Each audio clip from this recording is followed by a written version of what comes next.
Alrighty, welcome to the product creation brainstorm session here. This is how to flush out a great idea, stuff that you got going on in your head. You want to maybe figure out if you got a great idea for a product or not. And I just wanted to give you just a highlight of this brainstorming session. And the brainstorming session, really what it means is that you are just, throwing ideas down on paper that you've got in your head. And so we're going to go through a couple of questions here just to help you get things out on paper, all right? This is all high-level stuff. It's high-level thinking, so you don't have to get granular or anything like this and get the modules down or these specifics. This is just going to help you map out your ideas. So remember, when you're doing this, there are no right or wrong answers, okay? This is just to help you get a little bit clearer with the questions that we're going to go through. So let's do that.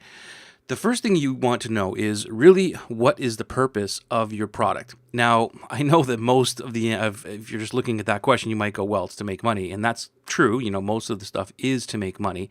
But one of the things that you might want to consider is maybe you just want to build a list. Maybe you want to build a lead generating type of product. And that could be maybe a video or two, maybe a training or two of some kind that's a shorter training that all you really want to do is build the list, right? And so consider that.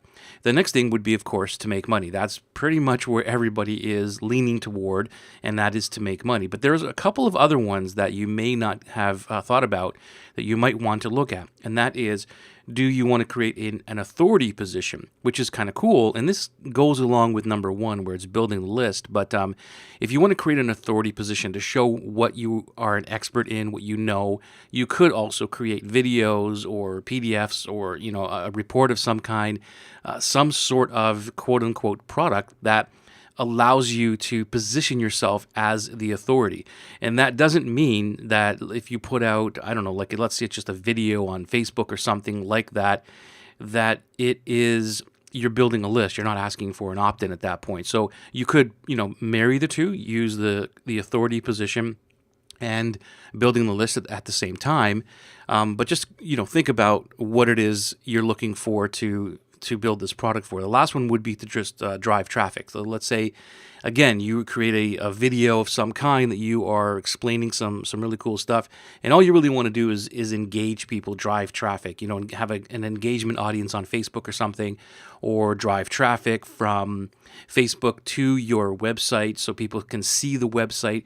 These are the other avenues you could go when you are creating a product. And when I'm talking about a product, it doesn't necessarily mean that it's like a 6 or 7 or 12 module thing. It could very well just be 1 or 2 videos. So consider really what it is the purpose of your product is first before you decide, okay, what kind of product do I want to create? Makes a lot of sense, right?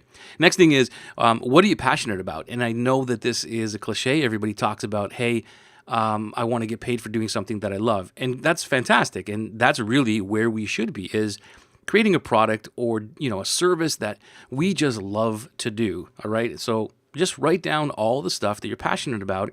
And then this next question is going to make a whole lot of sense, because what you're going to do from your passions is really, what do people always ask you about? And this is the one, if out of all these questions, I would say this is the main one that opened my eyes, because this has a lot to do with your superpower, what you are great at. And a friend of mine always says that our superpowers, the stuff that we are so good at doing, is invisible to us at a lot of times. We just don't see it. We just think that everybody is like us and going, okay, well, I'm good at that. So it's crazy that people would pay me for that.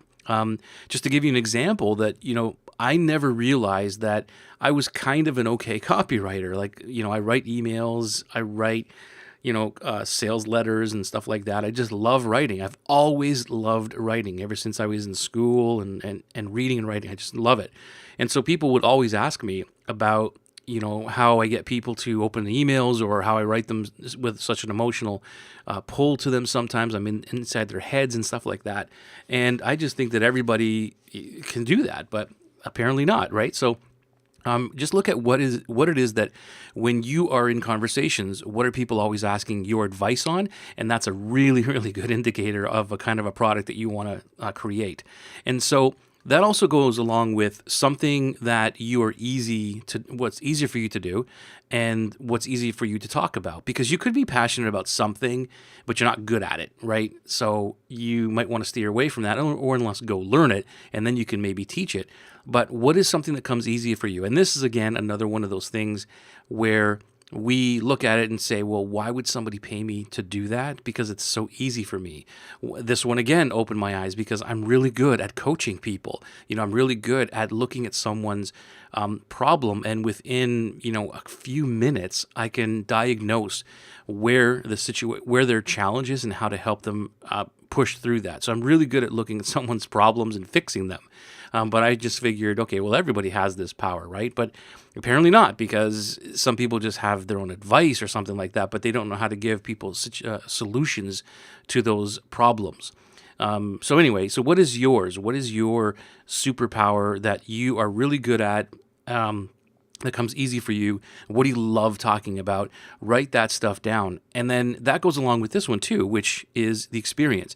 Do you have any experience doing what it is that you love doing? So for me, again, I've been writing copy. I don't know. My first business was started only with a newsletter. So I think I have a little of experience, and that's over, 35 years now, that my first company, 35 years, something like that.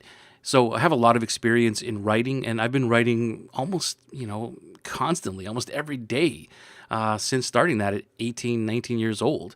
So there's a lot of experience there, and I have, email lists and all kinds of experience that I could share with people on just that one thing if I was going to do that kind of a course. The other one you want to look at is, who would you sell this product to? This is a big one, and you don't have to get this one nailed down right now. I mean, there's other trainings that we'll go through that will help you with this, and who do you sell to, and how do you segment the audiences and all that. But just right now, just for a brainstorm, who would you sell this thing to? Because if you are passionate about, painting pictures on little buttons, and there's nobody who is going to really buy that except for a couple of your close friends and maybe some family members, then that's not really a market, right? So we do want to do stuff that we love, but if it's such a small little niche of a market, we got to maybe move on to something else. That's why I'm sure there's a few things that you are passionate about that you could move on to. And that means that your product has to fill a market gap. A lot of us, we model other people, we follow them, we compete with them, they're doing the same thing. We could, add one little thing here and we tweak it. But it's not really filling a gap in the market. And I'm sure that you could look at the market, whatever it is. It could be weight loss, the big market. And I'm sure you could find a gap that is not being filled, or that has a very small competitor pool that you could actually fill with your product or whatever it is that you're looking for. And that brings us to our last question, which is, who are the competitors? Are there competitors doing the same thing that you're doing? And let me speak to this for 1 second here, because it's important that there is competitors. If you are the first one doing this thing, that's an indicator that it's probably not a great idea, because it's very rare that in this day and age, we are going to come up with this awesome idea that nobody else has done, and we have hit, we've got the pot of gold here, right? I'm not saying it never happens, but I'm saying that it's very, very rare. So what you want to try to do is look at your passions and say, okay, where's the smallest amount of competitors, and really take over. That's where you want to look. That's where the market gap that you're filling. So there you go. Those are the questions. There is a download. There is a worksheet for you with all these questions here. I just kind of wanted to walk through the questions for you, just to expand your mind really about what they mean. And I'm sure you could figure this all out without this video, but hey, there you go. Just wanted to give you a heads up on it. And I'll talk to you again soon.